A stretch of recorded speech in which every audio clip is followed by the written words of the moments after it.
the role model of the society in water conservation. The whole gathering here and all the VIPs salute you, sir. We honor you with the highest honor. I request of my Honorable Minister, the President of Vidhan Parishad, the MLAs, and all the dignitaries on the dais to honor the greatest waterman of the society.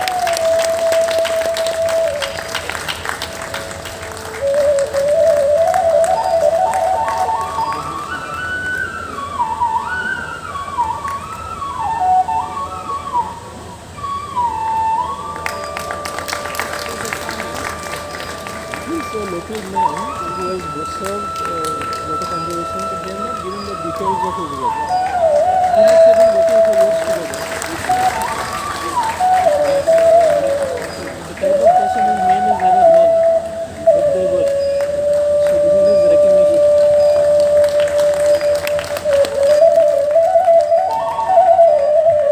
ಪರಿಸರದ ನಿಜವಾದ ಕಾರ್ಯಕರ್ತ ನಮ್ಮ ನೆರೆ ಜಿಲ್ಲೆಯ ಶ್ರೀ ಶಿವಾಜಿ ಅಣ್ಣ ಕಾಕ್ನಿಕರ್ ಅವರನ್ನು ನೋಡ್ರಿ, ಎಷ್ಟೊಂದು ಸರಳ ಜೀವಿ, ಸರಳ ಗಾಂಧಿ, ಒಂದು ಪರಿಸರದ ಗಾಂಧಿ ಅಂತೇಳಿ ನಮ್ಮ ಬೆಳಗಾವಿ ಜಿಲ್ಲೆಯೊಳಗೆ ಚಿರಪರಿಚಿತ. ಶಿವಾಜಿ ಅಣ್ಣ ಅಂದ್ರೆ ಅವ್ರ ಅಡ್ರೆಸ್ ಕೇಳಿದ್ರೆ ಅಡ್ರೆಸ್ ಎಲ್ಲಿ ಸಿಗೋದ್ರ ಪರಿಸರದೊಳಗೆ ಸಿಗ್ತಾರೆ. ಯಾಕಂದ್ರೆ ಅವ್ರ ಸ್ವಂತ ಮನೆ ಇಲ್ಲ, ಸ್ವಂತ ಕಾರ್ ಇಲ್ಲ, ಸ್ವಂತ ಫೋನ್ ಇಲ್ಲ. ಅವರನ್ನು ನಾವು ಕರಿಬೇಕು ಅಂತಂದ್ರೆ ಅವ್ರು ಎಲ್ಲೆಲ್ಲಿ ಅಡ್ಡಾಡ್ತಾರೆ ಅಲ್ಲಿ ಗೊತ್ತಿದ್ದಂಥ ನಮ್ಮ ಗೆಳೆಯರಿಗೆ ಫೋನ್ ಮಾಡಿ ಅಥವಾ ಅವ್ರನ್ನ ಸಂಪರ್ಕ ಮಾಡಿ ಶಿವಾಜಿ ಅಣ್ಣ ಇವತ್ತು ಎಲ್ಲಿ ಮಕ್ಕೊಂಡಾರ, ಶಿವಾಜಿ ಅಣ್ಣ ಇವತ್ತು ಎಲ್ಲದಾರ ಅಂತ ಹೇಳಿ ಕೇಳಿ ಅವರನ್ನು ನಾವು ಹುಡುಕಿ ಕರ್ಕೊಂಡ್ಬರುವಂಥ ಒಂದು ವ್ಯವಸ್ಥೆ, ಅಂಥ ಒಂದು ಗಾಂಧಿಯನ್ನು ನಾವು ನೋಡ್ಬೋದು ಇಲ್ಲಿ. ಸೊ ಇಂಥ ಒಂದು ಮಹಾನ್ ವ್ಯಕ್ತಿತ್ವಕ್ಕೆ ಈ ಒಂದು ವೇದಿಕೆಯಲ್ಲಿ ಗೌರವವನ್ನು ಸಲ್ಲಿಸಿದ ಎಲ್ಲ ವೇದಿಕೆ ಮೇಲಿನ ಗಣ್ಯರಿಗೆ ಸ್ಕಾಡಾ ಅಂದ್ರೆ ನಮ್ಮ ರೈತರಿಗೆ ಗೊತ್ತಾಗಲಿಕ್ಕಿಲ್ಲ. Supervisory control and data acquisition ಆ ಕೆಲಸನೂ ಕೂಡ ನಾವು ಕೆನಾಲ್ಗಳಿಗೆ ಮಾಡ್ತಾಯಿದ್ವಿ. SCADA and several inventories technologies improving the water management in the state. This 2 days international conference on water management and climate change will deliberate on issue related to impact of the climate change and on water management. Hope the conference will make the concrete suggestions in solving the problems of farmers and the general public. This will help the India and Karnataka and the world. Our government will take all necessary measures to implement the suggestions of this conference. Or are you building the technicians of the future? Thank you. Among you for this conference, and I'd like to thank Dr. Rajendra for the invitation. In fact, when we talk about climate change, is it happening? Yes, there is a climate change. Temperature increase, it is increasing. Do we have risk? Yes, we have risks. Do we have problems? Yes, we have problems. Are we able to solve these problems? Yes, we are able working together. In fact, bridging the gap between science and policy, this is one aspect. Science and stakeholders, this is another aspect. And the beauty of this conference is that it gathers both scientists, practitioners, and farmers, because it is a continuous cycle of exchange of experience among different sectors and among different groups. In fact, the challenges are there, extreme floods, extreme droughts are there. So what we need to do actually is to mainstream climate change in any development plans. We put the risk of climate change in any planning. How many, for example, if we are to build the dam to store water, if the over-design the dam, this means that it will be costly and at the same time it will not be full. And if we under-design the dam, this capacity could be damaged. So this kind of studies we have to work. When we face drought, without water we can die, it means this. And excess water means disaster. So we have to deal with both. Floods and the droughts at the same time. Spatial and temporal change of rainfall is another aspect that we have to deal with. In fact, we have to work in different means, increasing water use efficiency, controlling water quality, development of water resources, as well as enabling environment. This conference is one of the pillars of enabling environment in terms of capacity building, in terms of awareness, in terms of interaction between different experiences from here in India and from other parts of the world, and this is vital to all of us. All of us will learn from such a gathering, and I believe the outcomes and the take with Karma's experience will be high. I'd like to thank you all and also wish. ಈ ಸಭೆಯಲ್ಲಿ ನಮ್ಮಲ್ಲಿ ರೈತ ಬಾಂಧವರು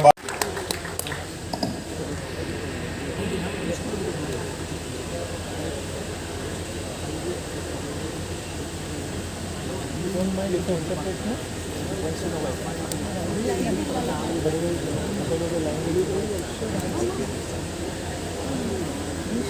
ಎರಡು ಮೂರು ಅಂಶಗಳನ್ನು ತಮ್ಮ ಎದುರಿಗೆ ಹೇಳ್ತೀನಿ.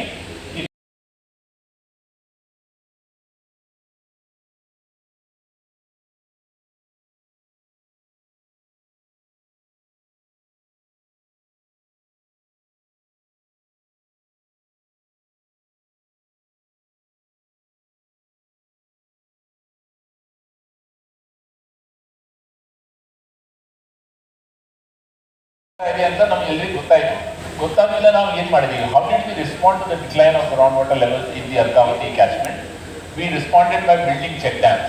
We have thousands of check dams in the Arcavati catchment that were built by different departments. What has that actually done? That has given temporary relief to the farmers near the check dams. As the check dams have recharged groundwater, they have converted surface flows into groundwater recharge. But the recharge has not stayed as recharge. Of course, it has been used by farmers for cultivating water-intensive crops. As a result of which, the groundwater levels continue to drop, and the inflows to the reservoir have been cut off because the surface flows get converted to recharge and then get used up by the farmer there itself, and no water is making its way downstream into the reservoir. ಅಂದರೆ ನಾವು check ಡ್ಯಾಮ್ಗಳನ್ನು ಕಟ್ಟಿದ್ದೀವಿ, ಇದು ಅಂತರ್ಜಲ ಹಿಡಿತಾ ಇದೆ ಅಂತ ಹೇಳಿ.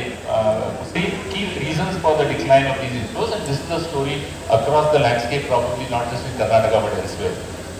In other words, then fragmented thinking, a temporary solution like building check dams and forgetting what are the interconnections of a single resource. Water is a single resource, it moves across the landscape in various ways.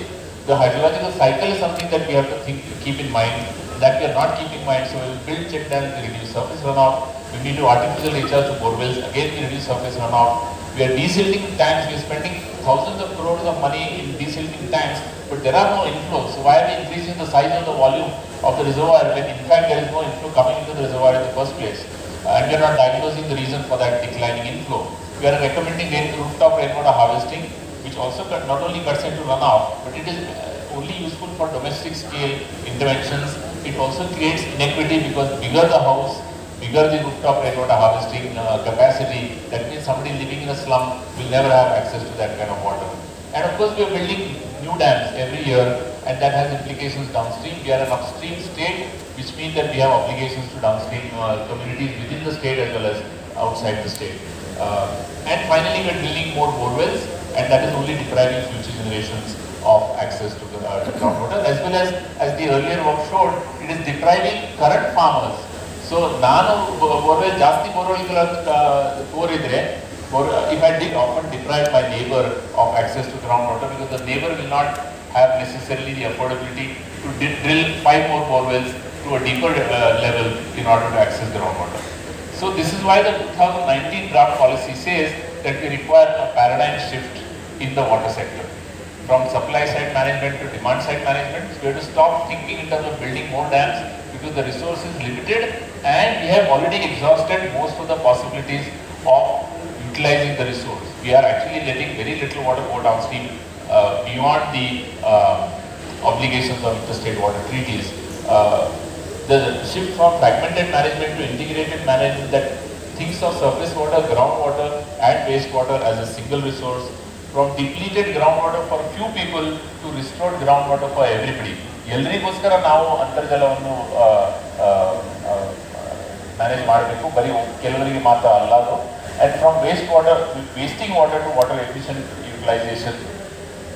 in the governance sector from a state-private dichotomy to the commons held in public trust and from top-down to participatory management of the water sector. I'm going to now just elaborate a little bit on the last parts of the governance question, because if we want to face the challenge of managing water, whether we have climate change or we don't have climate change, whether climate change is going to increase rainfall or decrease rainfall, whether it's going to cause floods or droughts, we have to put our house in order, and the house that we need to put in order is the how do we govern water, how do we take decisions about managing water.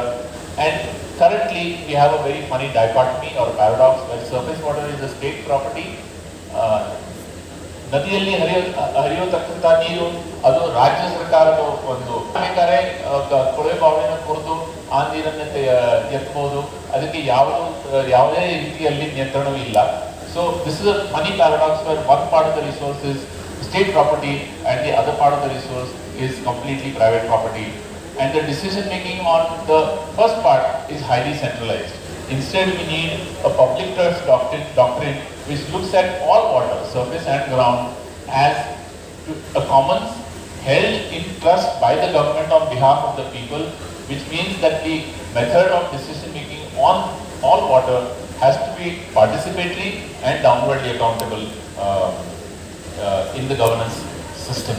And the strategies that the task group has suggested is, of course, reviving participatory irrigation management in the command areas and restructuring the corporations, the companies that were set up to manage the big dams, to make them much more downwardly accountable, and the non-command areas to be treated as a single unit of groundwater and watershed management in a participatory manner. So, ಎರಡು ಕಡೆ ಅಂದರೆ ನಮ್ಮ ಅಚ್ಚುಕಟ್ಟು ಪ್ರದೇಶದಲ್ಲಿ ಅಂತರ್ಜಲ ಎಲ್ಲರ ಹೊಣೆ ಅಂತ ನಾವು thinking about integrated urban water management, and in order to allocate resources across the whole state between sectors and between different levels and of users, between agriculture and domestic and so on and so forth, we will need a water resources regulatory authority for doing an impartial allocation based upon certain framework principles.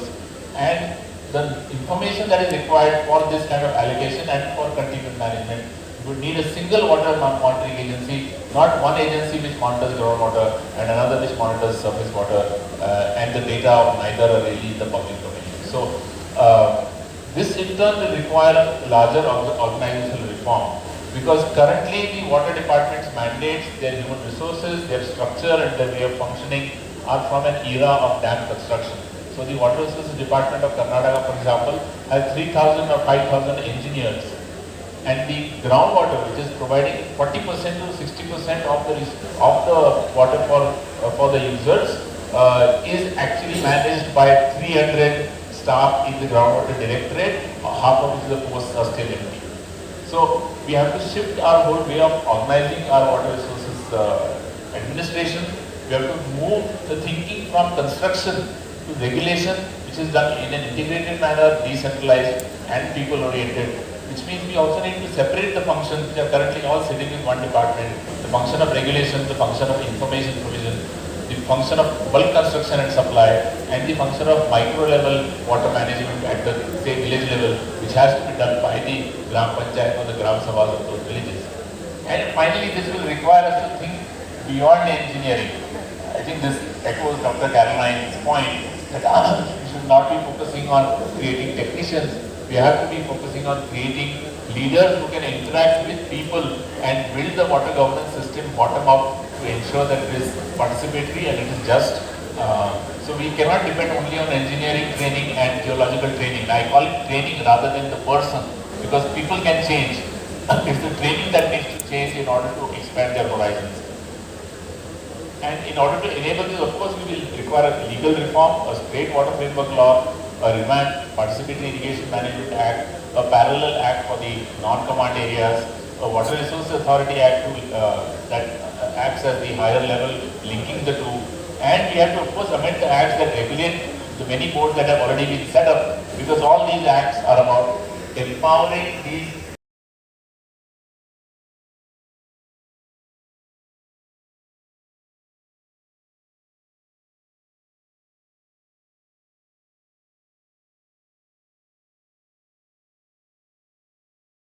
at various scales. For example, what we are saying is that you need to manage water at all scales such that it meets your needs today, tomorrow and for years to come without compromising the ecological and environmental integrity along with the hydraulic integrity. That is the message that comes from here.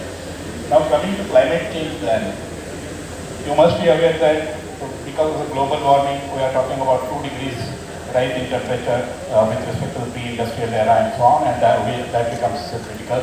And in fact, many of the island states are saying that 1.5 degrees, in fact, is globally acknowledged now that we should not cross 1.5 degrees with respect to the pre-industrial era temperatures. So let us see what happens if we start increasing. As the temperatures start increasing, as it goes beyond 1.5 degrees, you will see first the risk of coastal flooding increases. Now all of these do exist as the temperatures are increasing, but once we cross 1.5 degrees globally, this is global average temperature, the rate at which they increase will rapidly increase. For example, the risk of coastal flooding, and on the y-axis what we are saying is the population, that is the millions of people affected. As you can see, this is 350 millions at risk because of the coastal flooding. Then you have the risk of hunger because of the lack of food or the effect on the agriculture and so on. But there is also risk of malaria and other vector-borne diseases. As you cross 1.5 degrees, these risks will increase continuously. But the most important and most significant risk will come not from any of these, but from shortage of water because of several reasons that combine together. Up to about 1.5 degrees perhaps we can manage, but if we cross 1.5 degrees global average temperature, this becomes extremely unmanageable. And that is where, all these Paris and COP26, COP27, all of those people talk about restricting it to 1.5 degrees. Now, when we are looking at climate change, there are 3 prominent symptoms. Namely that the global average temperature is increasing, the precipitation patterns are changing everywhere, and also the sea level is rising. These are simple, visible signals of climate change. Now these, as you can imagine, are directly affecting all sorts of issues with respect to water. For example, increase in temperature directly affects the agricultural demands, then it increases the soil moisture stress, it affects the water quality, then the change in precipitation patterns partly caused by the increase in temperatures. This causes changes in the water availability, and typically water availability going down just because of climate change apart from the other issues. But the most important aspects, as we have been experiencing both in India as well as elsewhere, is that the intensity, magnitude and frequency of these floods and droughts, all the hydrologic extremes, these are known to be increasing. And in our country, nearer home, we have been experiencing this very frequently. The rise in sea levels, what is obvious is that it inundates coastal areas as the sea level rises. But what is not so obvious is that you are also creating an extra gradient between the fresh water and the saline water. So the salinity ingress, that will increase because of the coastal sea level rise. Now these are some broad level aspects. Now this indicates in a very nice manner, this is an IPCC report, which shows how the precipitation patterns are changing. In fact, precipitation is increasing. What you see in this, that SAS that you are seeing, that's the South Asian region in which we are locating. The green color shows that it is increasing. And the dots there show whether the confidence is high or low. So in our region, the precipitation, there is a floods causing precipitation. I'm not saying the average precipitation, seasonal precipitation, but the floods causing precipitation intensity, these are known to be increasing. But the confidence that this increase is in fact caused by human intervention, that confidence is low. And we will see later about that. Then we will look at the sea level rise. The dots there show different coastal cities which will be affected because of the sea level rise. And the larger the dots, the larger is the population. And as you can see, because of this, our own Chennai, Kolkata, etc. will be affected because of that. In fact, it is said that flat regions like Bangladesh and so on, these will be very significantly affected as the sea level rises quite, and it is projected that by the end of the century it may go as high as about 60 to 80 centimeters. You can imagine if everything is flat, then the coastal inundation will. So, Coming to our country now, we need to address these following issues. On the larger river basin scale, because we depend on rivers, how does the climate change affect the water availability at different scales? When the water demands, how do the water demands increase, especially because ours is an agriculture country, and with change in humidity, change in temperatures, change in wind speed, etc., how do they transfer it themselves into water demands? Then change in frequency and magnitudes of extreme events, especially floods and droughts and so on, salinity and fusion, as I said.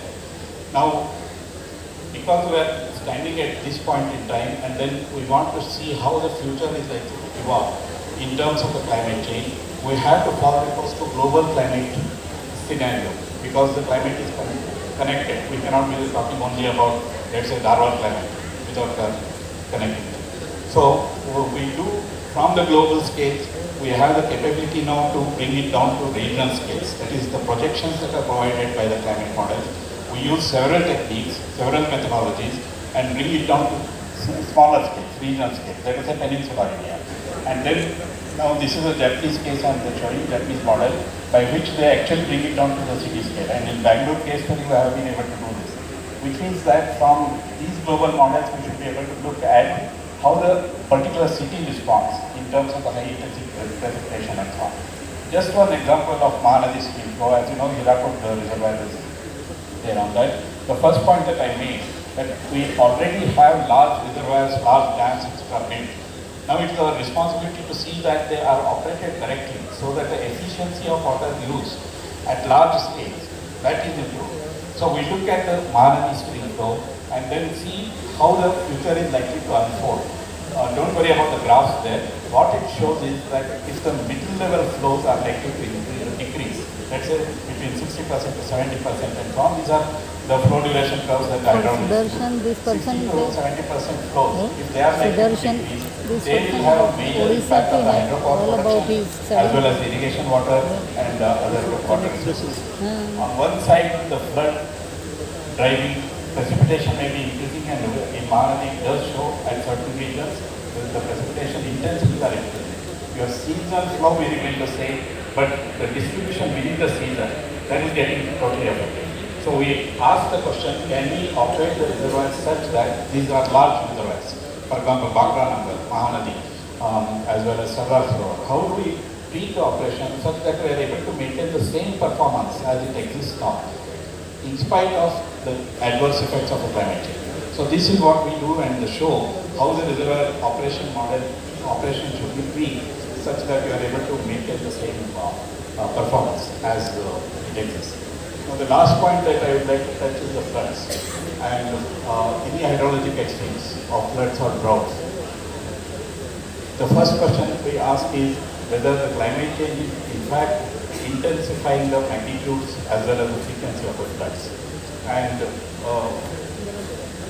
whether we can attribute a single event to climate change. For example, Kerala 2018 was a major flood in our country.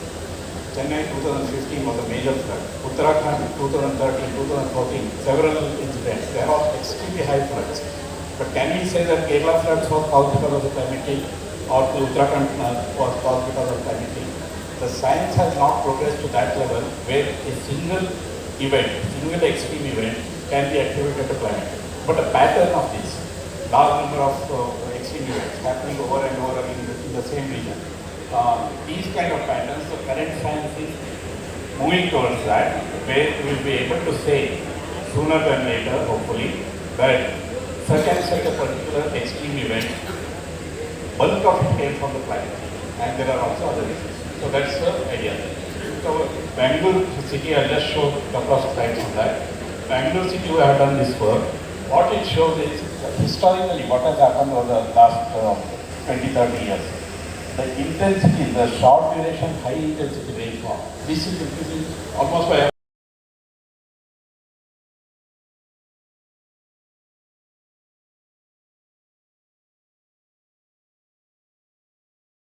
you also look at the sea level rise. Sea level rise is one of the consequences of climate change. Then we will see that the compound effects will increase the floods. So my last slide is that the extremes, especially of floods and droughts. These are getting complicated because of several factors coming together. Now, this is a message that is given by one very nice paper on climate change. So this, I should read it out. One is telling on the dragon's tail, with little notion of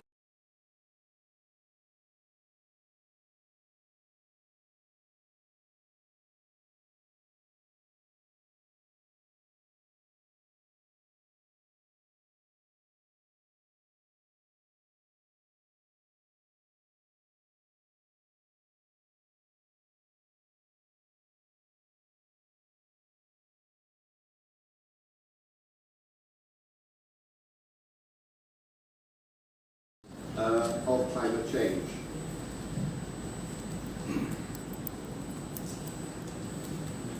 But before I go into my talk, I just want to very briefly introduce you to my institute. We are the UK's leading institute for the terrestrial and freshwater sciences. We comprise some 500 scientists, 150 of which are water specialists, hydrologists, ecologists, water chemists and the like. And we operate in some 100 countries as well as the UK.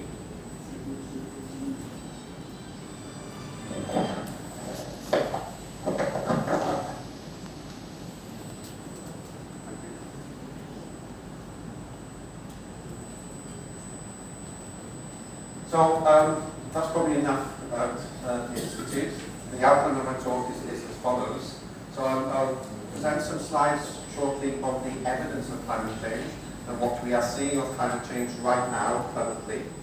Then I'll be exploring what the climate models and associated models are telling us in terms of projected change and the impacts of those changes.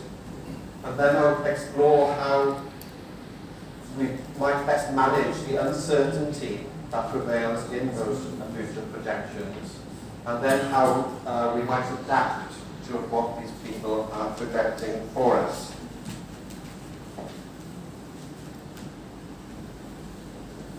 So I think everybody would agree, or consensus seems to be reached that climate change is happening, global warming is happening, and we've seen a gradual increase in global temperatures since the beginning of the, since the middle of the 20th century, and it continues through to today.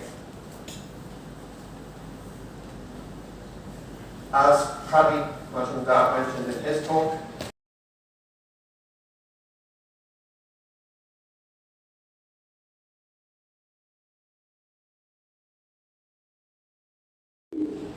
regarding this.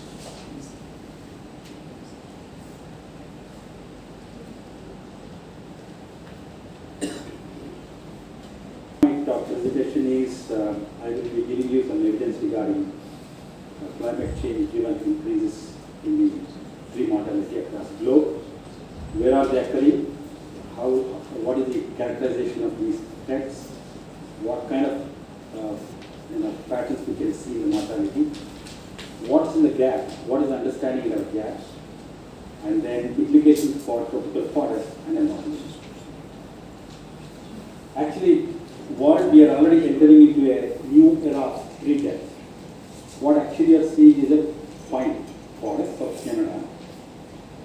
And the entire landscape should have been green, but you can see a lot of red in that.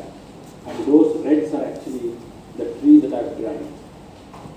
This shot can actually easily capture around 5 kilometers of length, and then perhaps it's happening about 90% of the trees are dying. So essentially, we are transforming our forests from a net absorber of the carbon dioxide to the net emitter of it. So there is a wide scale tree mortality occurring all over the country.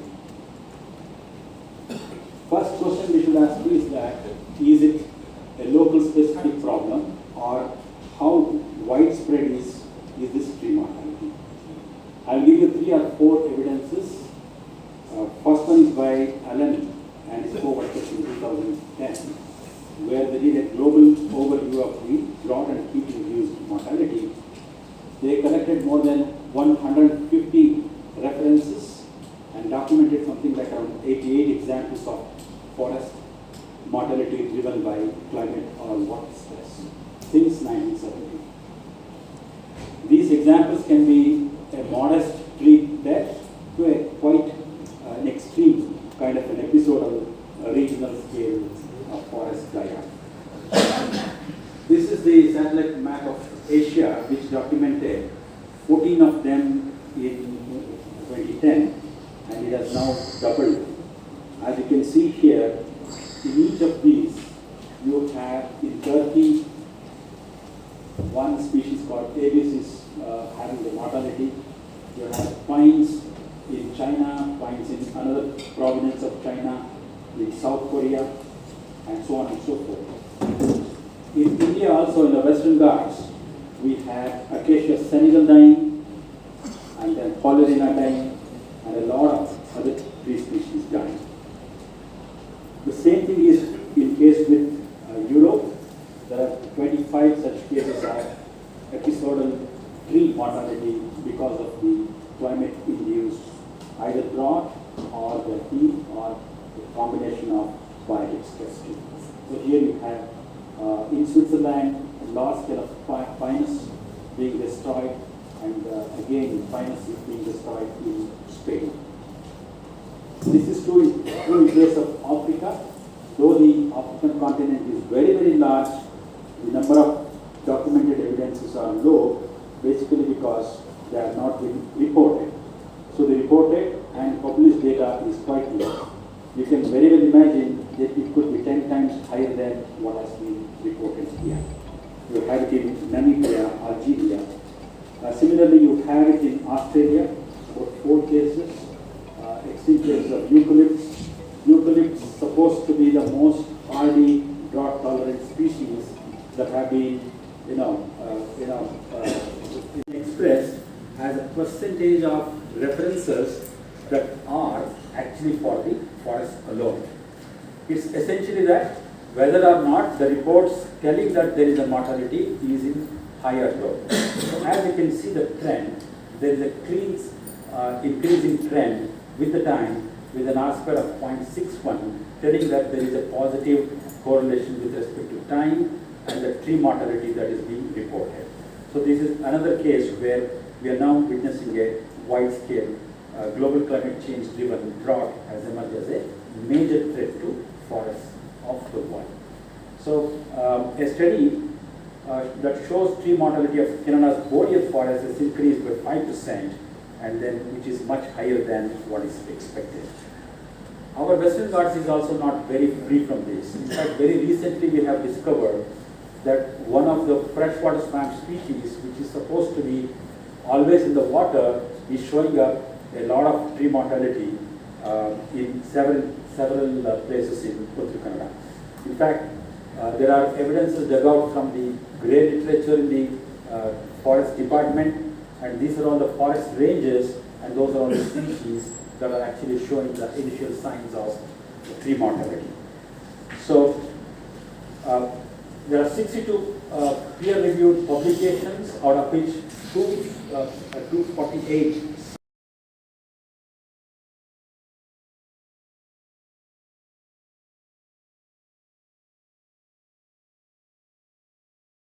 around 10%.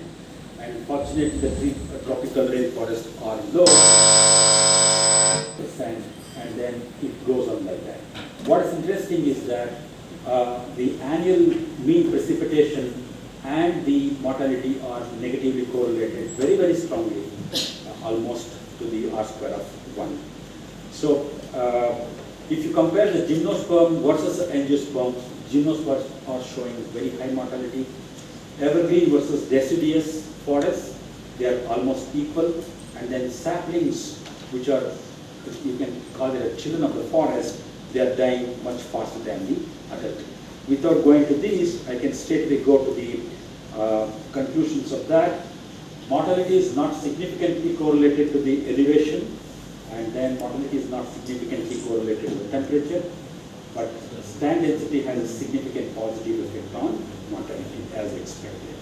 So well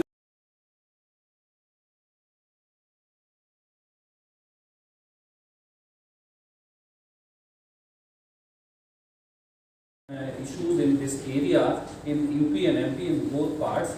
So they have been just like a grassroots leader from the village and who is working the reduced water crisis in the village. I have not mentioning in the this is the historical areas and also. So we will in the presenting this the case studies. So basically in this area is in Chandelas start in 19th and 12th century.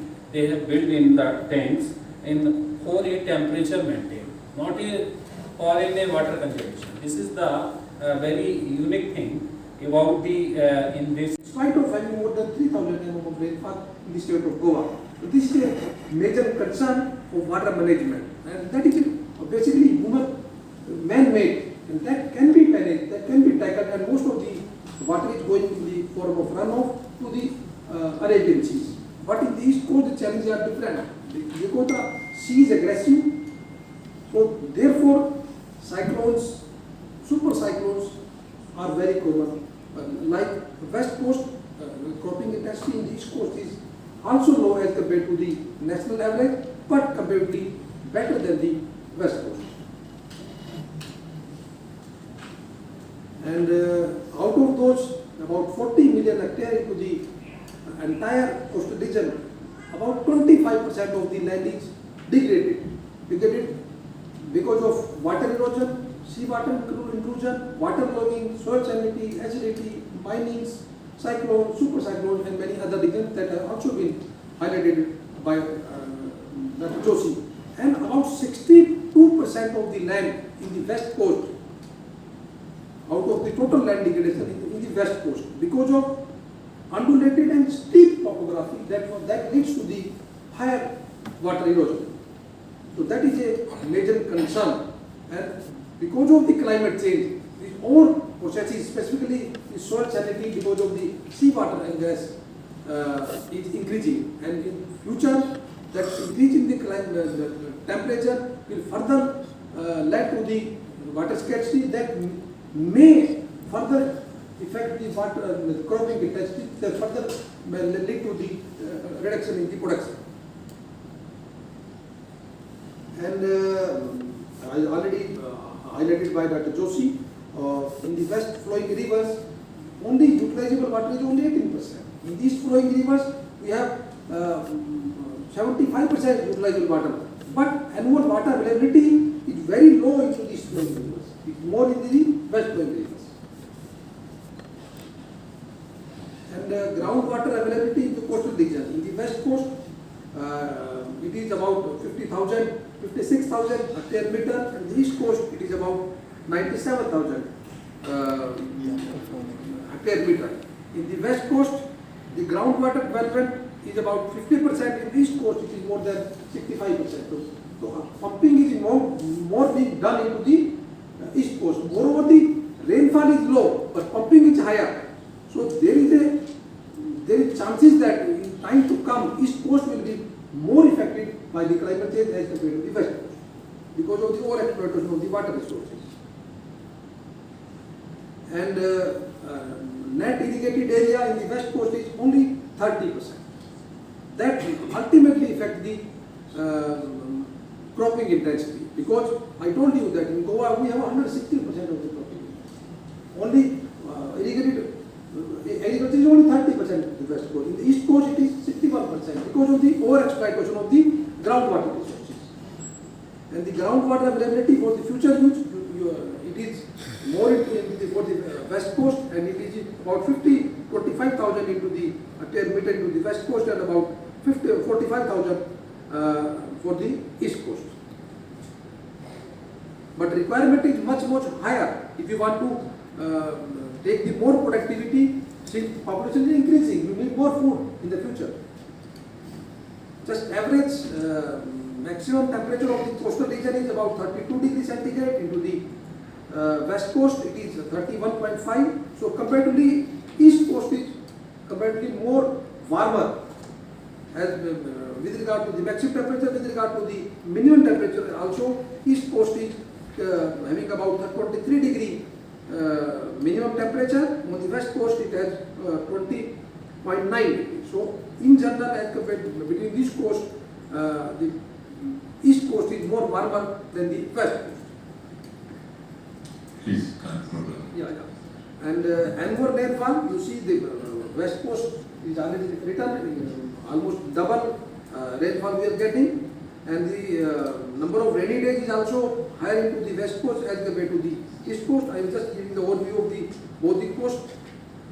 And these are the major impact. Some of those have already been covered by the previous speakers in the last 3 sessions. Increase in the temperature, it will further lead to the evapotranspiration, ultimately our crop water demand will increase. Increase in the intensity of the rainfall and the decrease in the number of rainy days is also going to affect the agriculture. Extreme weather events, floods and droughts will directly impact the agriculture. Sea level rise and saltwater ingress is also going to impact the agriculture in a very, very alarming way in time to come. Change in the hydrology, runoff pattern, groundwater recharge rate is also decreased. Flooding of the low-lying areas, summer change, increase in the natural disasters, it will increase. Landslides in the west coast and cyclones in the east coast. And pest and disease infestation will be also increased because of the higher temperature. That will be further will impact the productivity of the farming system. And on the Indian basis, the already great detail has been told by the previous speaker. But in the Goa, I would like to say, water actual available at present is about 1,300 million cubic meters. But by projected demand is 2030 is about 1,400 million cubic meter, and in 2050 its demand will be 2,674, but at present the availability of water is very less, but demand will be more, and how we will meet the demand, that will affect the overall development of the country, specifically agriculture sector. But we have developed, our country has developed, our institute as well as some other institutes has developed some of the climate resilient technology available for the management of the water resources into the coastal region. Just I will give a glimpse. Soil and water conservation measures in the mango. Our scientists have come out with continuous contour trenching plus vegetable barrier. If it will grow, it can reduce the soil loss by 60%, and it can reduce the runoff by 53%. In mango, similarly, in coconut, contour trenching can reduce the runoff and the soil loss to a greater extent. And in cashew orchard, our cashew nut yield increased by 126% with continuous contour trench and vegetative value of vetiver. Then and apart from that, reducing the soil loss as well as the runoff, soil organic carbon stock is also increased by 140%, runoff reduced by 45%. So we have some technology through which we can decrease the impact of the climate change on agriculture. We have come out with the many rainwater harvesting sector, because I already told you that we have enough rainfall, especially in the west coast. If we will able to harvest that rainfall, we can sufficiently irrigate our subsequent crops and production. Have integrated farming system, system which can have potential to sustain the livelihood security as well as doubling the income of the farmers. And we have many models with us, radio ourselves, and some of them we have already given to the farmers, and they are being practiced at the other scales. And landscaping, all the technique already discussed. And we have also developed at our institute 2 farming system model, one for lowland system, and developed one IFS model of 0.5 hectare of which have many crops. Along with that, we have dairy sector, fishery sector, battery sector, and that sector. That model had potential to generate 1.62 lakh income of from 0.5 hectare, means 5,000 square meter of area, which have potential to generate a that is plantation based, that employment generation of 257 days, along with about 2 lakh of net income.